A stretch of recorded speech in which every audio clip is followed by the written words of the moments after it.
parable of the raft. Monks, I will teach you the parable of the raft, for getting across, not for retaining. It is like a man who, going on a journey, sees a great stretch of water, the near bank with dangers and fears, the farther bank secure and without fears. But there is neither a boat for crossing over, nor a bridge across. It occurs to him that to cross over from the perils of this bank to the security of the farther bank, he should fashion a raft out of sticks and branches, and depending on the raft, cross over to safety. When he has done this, it occurs to him that the raft has been very useful, and he wonders if he ought to take it with him on his head or shoulders. What do you think, monks? That the man is doing what should be done to the raft? What should that man do, monks? When he has crossed over to the beyond, he must leave that raft and proceed on his journey. Monks, a man doing this would be doing what should be done to the raft. In this way, I have taught you Dharma, like the parable of the raft, for getting across, not for retaining.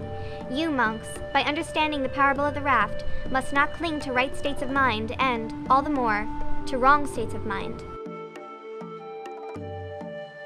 Think of the way the river was set up.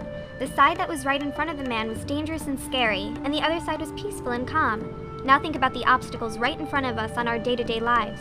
You can see the problem, the harsh side of the river, and you can see where you want to get to, the calm, other side. The boat is what the man manifested to cross the river, but once his problem was solved, he no longer needed it. This story really shows an incredible way of life. The experience lies in the getting across, not in the retaining. Remember the first story with the children and their sandcastles?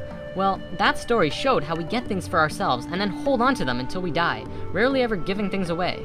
Today's parable shows us how it's not about holding onto our possessions, but just using what we need to get where we need to go, going with our flow. When you are done with something, learn to be free to give it up, because it does not serve you anymore. There is no reason to hold on to it, but that does not mean that it is useless. There will always be others that may find objects of value for a time, until they are also ready to move on and leave it for another. It's an endless cycle of giving. Namaste. Namaste. See you next time.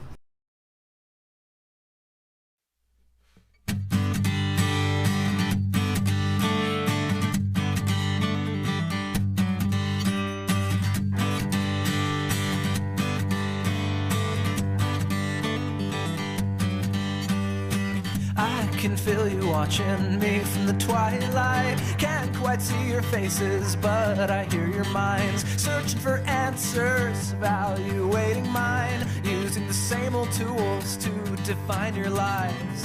But I think I